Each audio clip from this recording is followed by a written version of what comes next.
कोल्हापूर महानगरपालिकेच्या 51व्या महापौरपदी रूपाराणी निकम तर 46व्या उपमहापौरपदी अक्षय जरग यांची आज निवड झाली।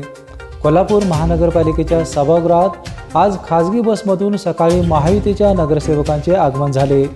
निवडणूक लागणार असल्याने महायुतीने बंडखोरी टाळण्यासाठी विशेष काळजी घेतली होती।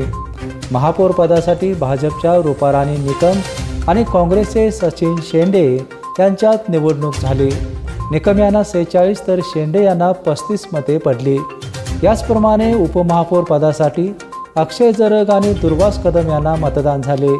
पीठासन अधिकारी तथा जिल्हाधिकारी अमोल येडगे यांनी महापौरपदी रूपाराणी निकम आणि उपमहापौरपदी अक्षय जरग यांची निवड घोषित केली। महायुतीने ज्या काही लोकांना आश्वासन दिलेले आहेत ते पूर्ण करण्याचा सुद्धा माझा मानस आहे आणि नगरसेवक जनतेच्या दारी असं नेहमी असतं, परंतु आता महापौर जनतेच्या दारी हा एक संकल्प घेऊन मी येत आहे, ज्याच्यामध्ये महिन्याच्या दर 5 तारखेला 11 ते 2 वाजता महानगरपालिकेच्या या चौकामध्येच जनतेचे जेवढे काही प्रश्न असतील ते सोडवण्याचा माझा मानस आहे, जेणेकरून खूप कालावधी महापालिकेतील प्रश्न सोडवण्यामध्ये लोकांचा जाणार नाही आणि जनतेने जो आमच्यावरती विश्वास ठेवलाय त्यासाठी पात्र ठरण्यासाठी आणि विकास कोल्हापूर शहराचा करण्यासाठी या पद्धतीच्या चांगले प्रकल्प कोल्हापूर शहरासाठी आणण्याचा सुद्धा माझा मानस आहे। बीपीएनसाठी कोल्हापूरहून विजय यशपुत्र।